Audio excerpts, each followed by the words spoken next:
તાજેતરમાં મ્યાનમારમાં અને થાઈલેન્ડની અંદર ભૂકંપના ઝટકા જે છે એ આવેલા છે. અર્થક્વેક જે છે જોવા મળેલો છે, ધરતીકંપ જોવા મળેલો છે. ધરતીકંપ અત્યંત મહત્ત્વનો ટૉપિક છે. આના કારણે એવું પણ જોવા મળી રહ્યું છે કે ભારતમાં પણ કદાચ જે છે એ ધરતીકંપ જે છે આવી શકે છે. ભારતમાં ઘણા બધા ધરતીકંપ આવેલા છે. આપણે કચ્છની અંદર 2001ની અંદર ધરતીકંપ જે છે આવેલો છે. તો આ બધાના કારણે એક્ઝામમાં ક્વેશ્ચન કેવા પૂછાઈ શકે? તો ધરતીકંપ અર્થક્વેક જે છે એ અત્યંત મહત્ત્વનો ટૉપિક છે. પહેલાં તો તમને એ ખબર હોવી જોઈએ કે અર્થક્વેક જે ભૂકંપ આવતા હોય તો એના અલગ અલગ ઝોન હોય, સિસ્મિક ઝોન કુલ કેટલા છે? તો કે 4, કુલ 4 ઝોન આવે. પણ ચાલુ 1થી નથી થતા, ચાલુ 2થી થાય છે. ઝોન 2, ઝોન 3, ઝોન 4 અને ઝોન 5. બરાબર. કુલ ઝોન હોય 4 પણ ચાલુ થાય 2થી, એટલે ઊંચામાં ઊંચો ઝોન હોય ઝોન 5. ઝોન 5 જે છે એને રેડ ઝોન કહેવાય, કે જે વેરી હાઈ રિસ્ક ધરાવતા, કે જ્યાં સૌથી વધુ ભૂકંપ આવવાનો ખતરો હોય. ભૂકંપ સૌથી વધુ કઈ જગ્યાએ આવે? તો કે જ્યાં ફોલ્ટ લાઈન હોય ત્યાં. ફોલ્ટ લાઈન એટલે શું? એ બહુ પહેલાં આપણે અલગ અલગ વિડીયોની અંદર સમજાવી દીધેલું છે, એ જોઈ લેજો. આપણે વાત કરીએ કે પેસિફિક રિંગ ઓફ ફાયર જે છે એની આજુબાજુમાં આ ભૂકંપ એ જે છે વધુ આવતા હોય છે, કે જ્યાંથી જાપાનની અંદર સૌથી વધુ ભૂકંપ આવતા હોય છે. બરાબર. તો આ જે ફોલ્ટ લાઈન જે છે, આવી એક ફોલ્ટ લાઈન ઇન્ડિયાની અંદર વાત કરીએ તો નોર્થ ઇસ્ટની અંદર, હિમાલયની અંદર, એની આજુબાજુ પણ આવેલી છે. આપણા ગુજરાતના કચ્છની અંદર પણ આવેલી છે. પ્રશ્ન પૂછી જશે કે ભાઈ ઝોન 5ની અંદર ભારતના કયા કયા વિસ્તાર આવે છે? ગુજરાતનો કચ્છ જે છે એ ઝોન 5ની અંદર આવે છે. નોર્થ ઇસ્ટ આખું જે છે એ ઝોન 5ની અંદર આવે છે. આ એવો વિસ્તાર છે કે જ્યાં ભૂકંપ આવવાની શક્યતા સૌથી વધારે છે.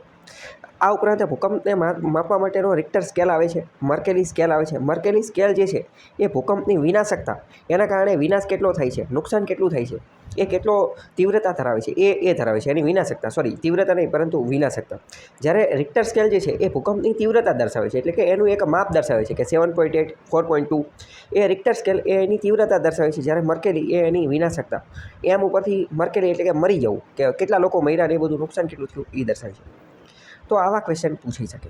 આપણે વાત કરીએ તો આખા ભારતનો 11% વિસ્તાર જે છે, 11% વિસ્તાર એ ઝોન 5ની અંદર આવે છે.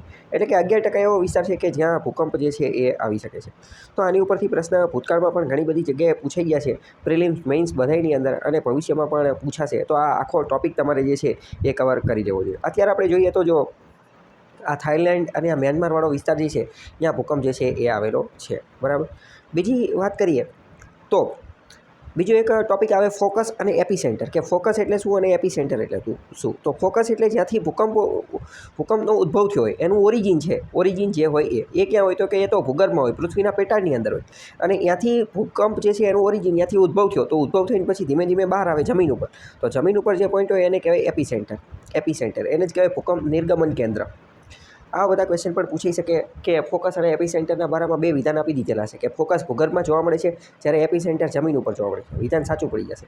આ બધા ઉપર ઓલરેડી ઘણા બધા વિડીયો જે છે બનાવી દીધેલા છે. આપણે વાત કરીએ ધોરણ 11ની ભૂગોળની અંદર આનું આખું ચેપ્ટર આપેલું છે. ધોરણ 11ની અંદર ખૂબ સારી રીતે ડિટેલમાં બધી વસ્તુ સમજાવેલી છે. મેં એની ઉપર વિડીયો પણ બનાવેલા છે. ભૂકંપનો ટોપિકને તમારે જો માસ્ટરી કરવી હોય, એનો તમામ કોન્સેપ્ટ ક્લિયર કરવો હોય, તો 11મા ધોરણની ભૂગોળનો લેક્ચર 5 અને લેક્ચર 6 જે છે એ જોઈ લેજો, એટલે તમને ખ્યાલ આવી જશે કે આખી ચીજ શું છે, મુદ્દો શું છે. અને આમાંથી અત્યારે આ ચર્ચામાં છે તો આમાંથી પ્રશ્ન પૂછવાની શક્યતા રહેલી છે.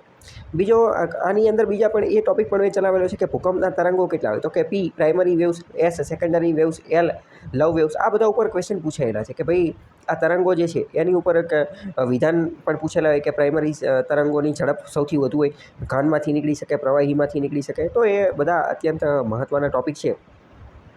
આ યુટ્યુબ ચેનલ ઉપર ઓલરેડી વિડીયો મૂકેલા છે, તો 5મા અને 6ઠ્ઠા નંબરનો લેક્ચર જોઈ લેજો. અથવા જો અલગ અલગ જોવો હોય તો બધાના ટોપિક વાઇઝ વિડીયો જે છે એ પણ મૂકેલા છે, એટલે તમને ખ્યાલ આવી જાય કે આખો મુદ્દો શું છે.